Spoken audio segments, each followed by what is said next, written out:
Assalamualaikum warahmatullahi wabarakatuh.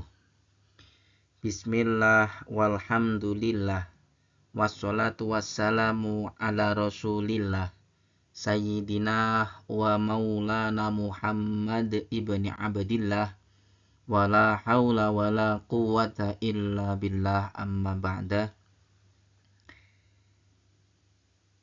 Teman-teman mahasiswa yang kami banggakan, tentu pada kesempatan hari ini kita patut bersyukur diberi kesempatan, diberi kesehatan untuk melanjutkan perkuliahan dengan tema baru sebagai keberlanjutan dari tema-tema sebelumnya.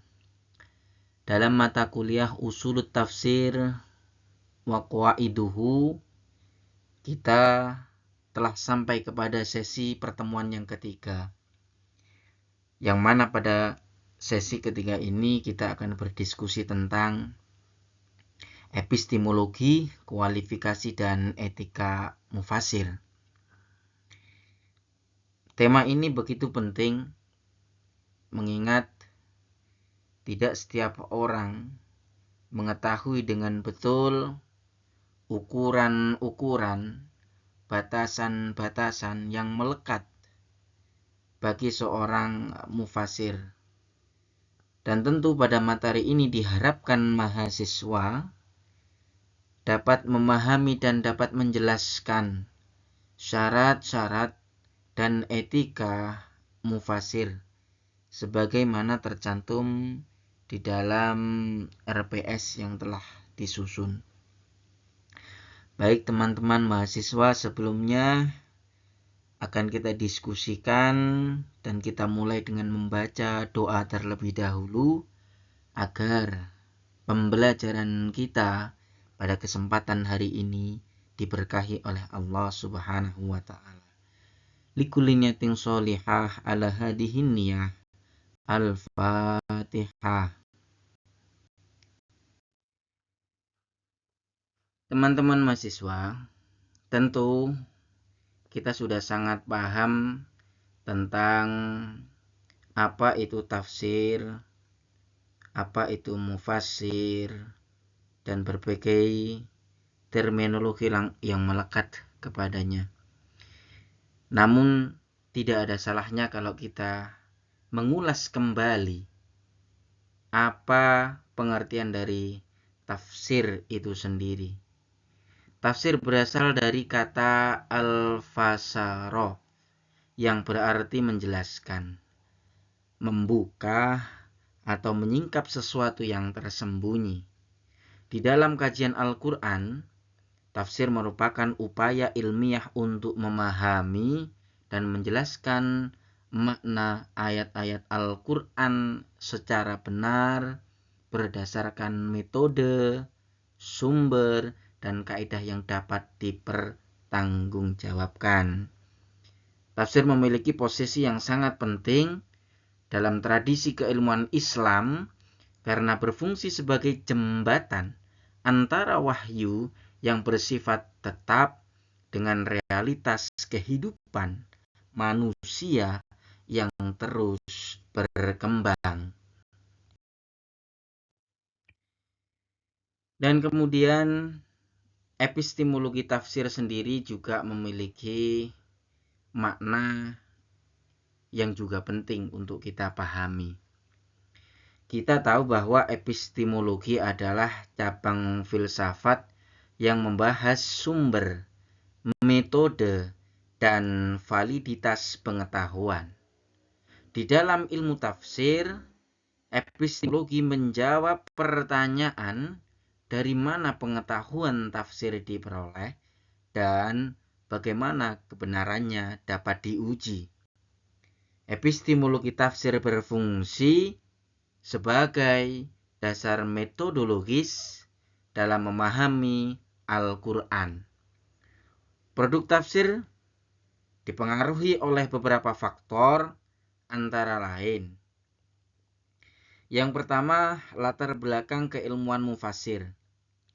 Yang kedua, dapat juga dipengaruhi oleh pandangan hidup seorang mufasir atau world view. Kemudian yang ketiga, produk tafsir dipengaruhi atas kondisi sosial, politik, intelektual yang melatar belakangi penafsiran. Dan juga selanjutnya, produk tafsir dipengaruhi oleh metode, yakni metode yang digunakan di dalam memahami teks Al-Quran. Dengan demikian setiap karya tafsir lahir dari proses interaksi antara teks wahyu, metode, dan konteks penafsiran.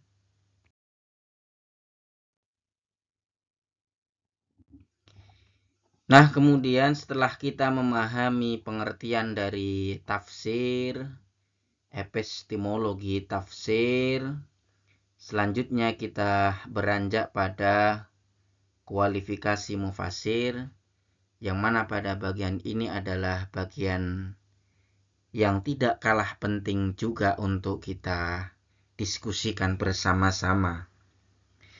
Dalam tradisi ulumul Quran, seorang mufasir harus memenuhi sejumlah syarat keilmuan. Tidak cukup hanya syarat keilmuan, namun mufasir juga harus memiliki moral agar hasil penafsirannya dapat diterima. Yang pertama, kompetensi keilmuan. Seorang mufasir harus mengetahui tentang kaidah bahasa Arab. Entah itu dari sisi nahwu, shorof, balaghah, dan bahkan semantik. Kemudian mufasir juga harus paham ilmu Al-Quran, ulumul Quran, dan derivasi keilmuan di dalamnya. Itu juga harus dikuasai oleh seorang mufasir. Kemudian mufasir juga harus faham dan mengetahui hadis dan ulumul hadis. Penting juga seorang mufasir faham tentang asbabun nuzul, nasikh dan mansukh, usulul fiqh, serta kaidah istimbatul hukmi. Dan yang tidak kalah penting pada bagian ini adalah metodologi tafsir yang digunakan oleh seorang mufasir dalam menguraikan teks Al-Quran yang dibaca, yang difahami, yang akan disampaikan kepada umat tentunya.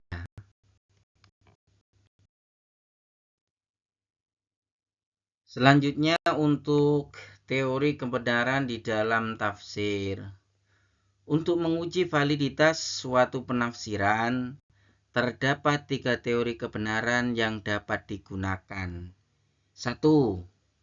Teori koherensi, yakni dapat dipahami kebenaran diukur dari konsistensi logis suatu penafsiran.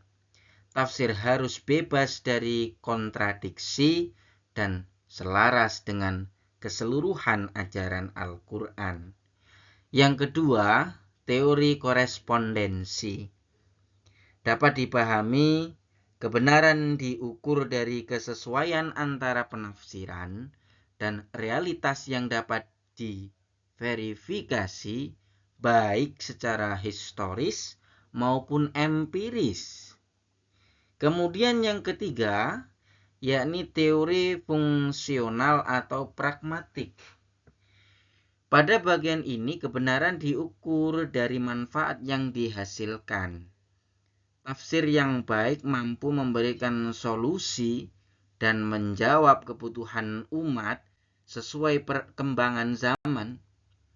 Ketiga teori tersebut saling melengkapi sehingga tafsir ideal harus logis, sesuai fakta, dan bermanfaat bagi kehidupan.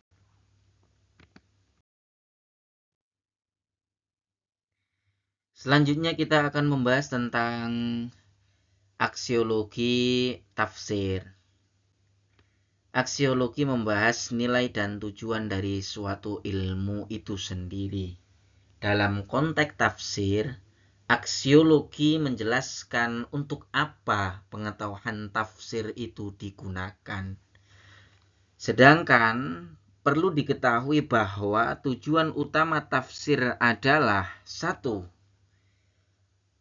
Menguatkan keimanan dan ketakwaan.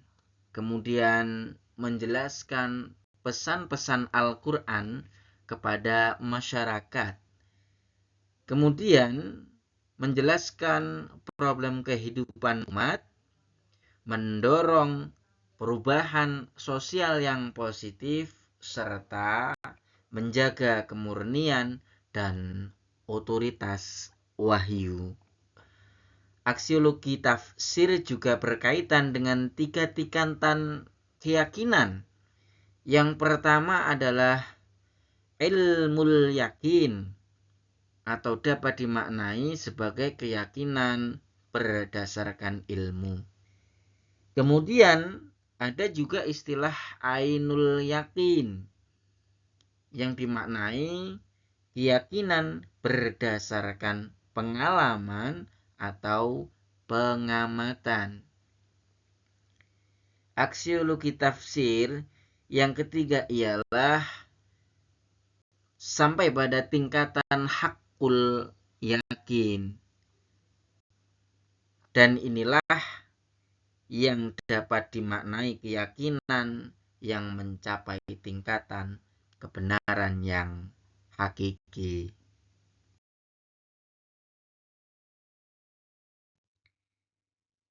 Baik, mahasiswa sampai di sini semoga masih tetap semangat di dalam memperhatikan poin-poin penting yang akan kita diskusikan pada mata kuliah hari ini.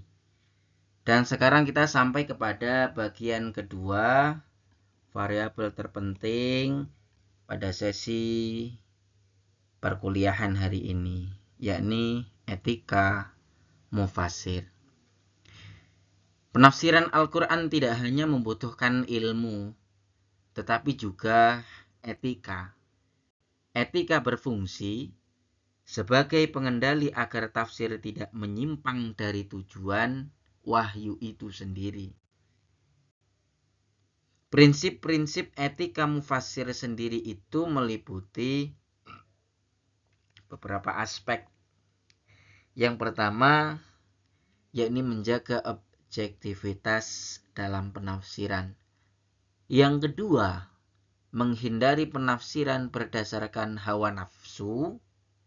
Yang ketiga, tidak memaksakan makna yang tidak didukung dalil. Kemudian yang keempat, menggunakan metode yang sahih dan dapat dipertanggungjawabkan. Yang kelima, etika mufasir itu harus selaras dengan prinsip mempertimbangkan dampak sosial dari hasil penafsirannya. Tanpa etika, tafsir dapat melahirkan pemahaman yang ekstrim. Lebih dari itu, akan juga muncul pemahaman yang bias dan berpotensi menimbulkan konflik di tengah masyarakat. Hal ini tentu sangat dihindari oleh salafun sholih, para ulama, terlebih para mufasir yang benar-benar concern terhadap kajian ulumul Quran dan ulumul tafsir.